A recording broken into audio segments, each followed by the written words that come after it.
बिस्मिल्लाहिर्रहमानिर्रहीम अस्सलाम वालेकुम। हेडक्वार्टर्स 360 के साथ मैं हूं उमर इनाम। इस वीडियो में 4 अहम मौज़ूआत पर गुफ्तगू होगी।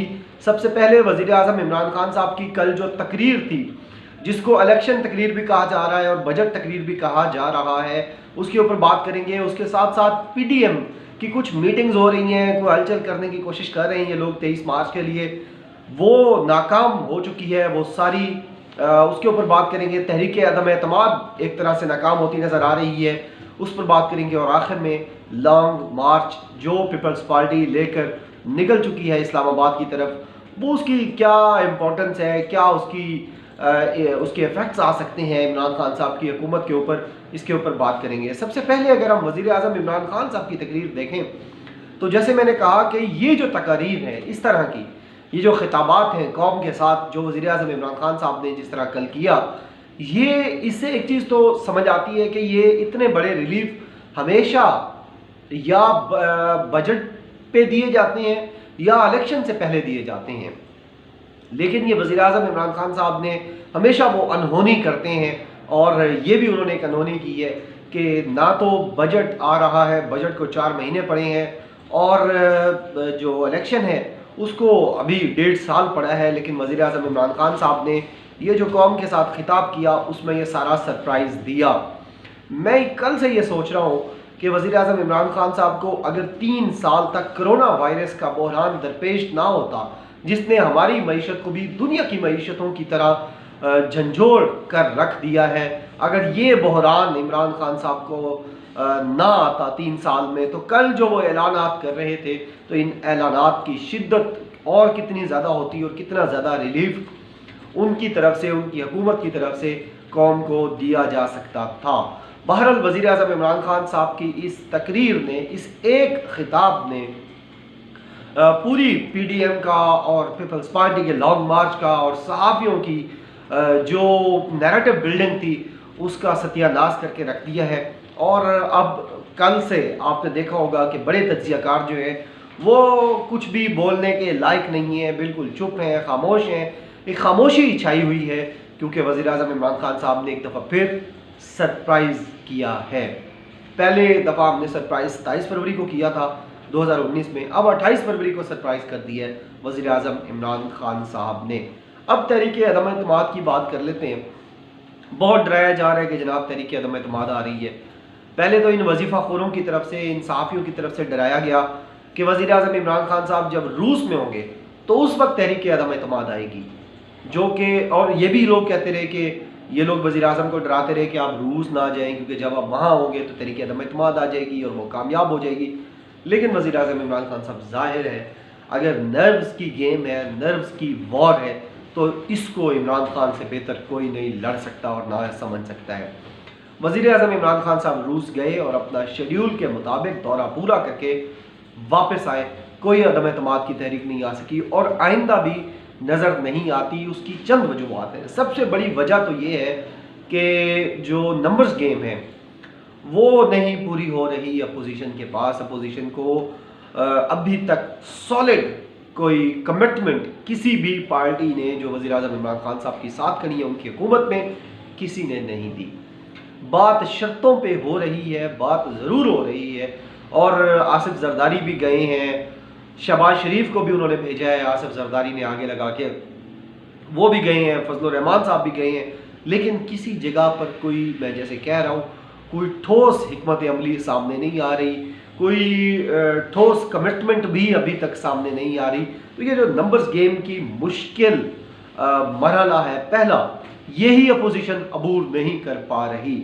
इसके अलावा पीपी का लॉन्ग मार्च देख लेते हैं।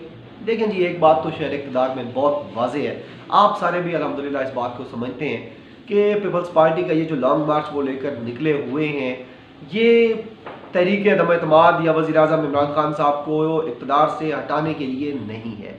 इसकी 2 बड़ी वजूहात हैं। एक तो ये कि बल्दियाती इलेक्शन आने वाले हैं सिंध में। एक दफ़ा वो अपने पूरे सिंध को, आपने देखा होगा, अगर अब इसका मैप निकाल कर देखें कि ये सिंध के किस किस इलाके से गुजरे, तो ये इंटीरियर सिंध से गुजारने का और वहाँ रुकने का, बार बार जो मुख्तलिफ जगहों पर जो रोका गया है लॉन्ग मार्च को, उसका मकसद सिर्फ एक है कि वहाँ की जो लोकल बॉडीज़ थी, जो इनकी नीचे ग्राउंड के ऊपर इंतज़ामिया है उसको फाल किया जा सके और बल्दियाती इलेक्शन की मुहिम बनाई जा सके, उसकी तैयारी की जा सके। पहला तो मकसद पीपल्स पार्टी के लॉन्ग मार्च का ये है। दूसरा, जाहिर है बल्दियाती इलेक्शन में भी और 2023 के इलेक्शन के लिए भी कोशिश की जा रही है। और 23 के इलेक्शन से पहले ज़ाहिर है बल्दियाती इलेक्शन में अगर आप गेम पूरी कर जाते हैं तो आपको फिर जनरल इलेक्शन में उसका फ़ायदा होता है। और पीपल्स पार्टी इस लॉन्ग मार्च से अपने वर्कर्स को एक्टिवेट कर रही है और अपने लोगों को एक्टिवेट कर रही है ताकि वो इसको बेहतर अंदाज में जनरल इलेक्शन की तरफ अच्छे अंदाज में लेके जा सके। और इसकी एक और भी वजह है, वो ये है कि बिलावल की एक दफ़ा फिर लॉन्चिंग की गई है। बिलावल भुट्टो जरदारी साहब की पहले भी कई दफ़ा लॉन्चिंग की गई है और एक दफ़ा फिर ये उनकी लॉन्चिंग हुई है, री लॉन्च किया गया है उनको इस लॉन्ग मार्च के अंदर। लेकिन देखना ये होगा कि वो इस पूरी सूरत हाल को, इस पूरी जो लॉन्चिंग पैड है लॉन्ग मार्च का, इसको किस तरह से इस्तेमाल करते हुए अपनी पोजीशन को बेहतर कर पाते हैं। इसके अलावा जो अहम तरीन नुक्ता है वो ये है कि शहबाज शरीफ को और मुस्लिम लीग नवाज को जरदारी ने एक ऐसे मकाम पर ला खड़ा किया है जहाँ से ये शरीफ बिरादरान ना वापस जा सकते हैं और ना आगे जा सकते हैं। उसकी वजह यह है कि शहबाज शरीफ ने हमेशा ये कहा था कि मुझे आप कुछ करने का मौका दें, मरीम नवाज़ को आप बैक पे करें, मुझे फ्रंट पर लाएं, मेरी बनती है रावलपिंडी के साथ, मैं बना लूँगा आसिफ जरदारी के साथ, कोई मसला नहीं है, मैं उसके पैर पकड़ लूँगा, हम कोई गेम बना के कोई चीज़ इमरान खान के खिलाफ ले आएंगे।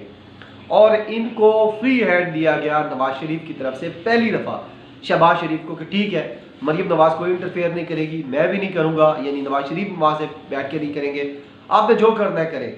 ये हत्थे लग गए आसिफ अली जरदारी के। आसिफ अली जरदारी ने अपने लॉन्ग मार्च से पहले, यानी ये जो 27 फरवरी को निकाला है, इससे पहले उन्होंने इसका रिदम बनाना था आसिफ अली जरदारी ने, और रिदम बन नहीं रहा था, मीडिया में भी बात नहीं आ रही थी।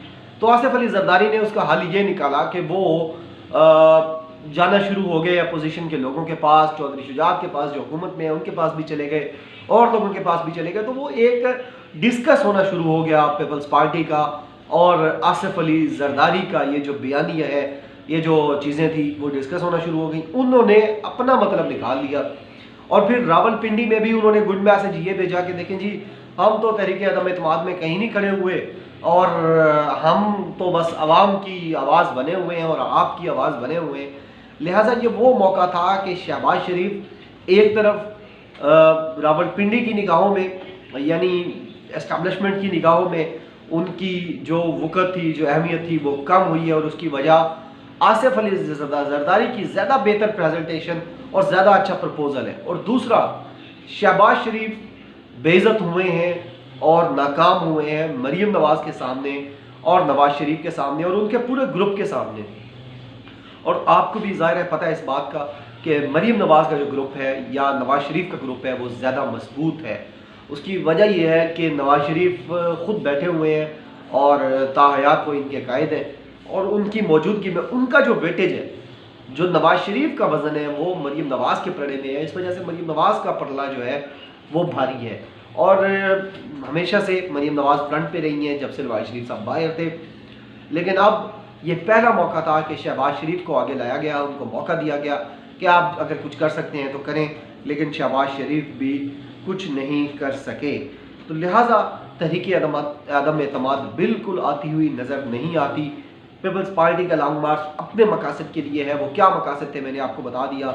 इसके अलावा शहबाज शरीफ को जो मात हुई है दोनों तरफ से, तीनों तरफ से, वो भी मैंने आपके सामने रख दी। और आखिर में फिर वही बात कि वज़ीर आज़म इमरान खान साहब ने अपनी एक तकरीर और एक खिताब से पूरी अपोजिशन का, पूरी पीडीएम का, पूरे लॉन्ग मार्च का जो पीपल्स पार्टी ला रही है और सहाफ़ियों के बयानिए का धर्म तख्ता कर दिया है।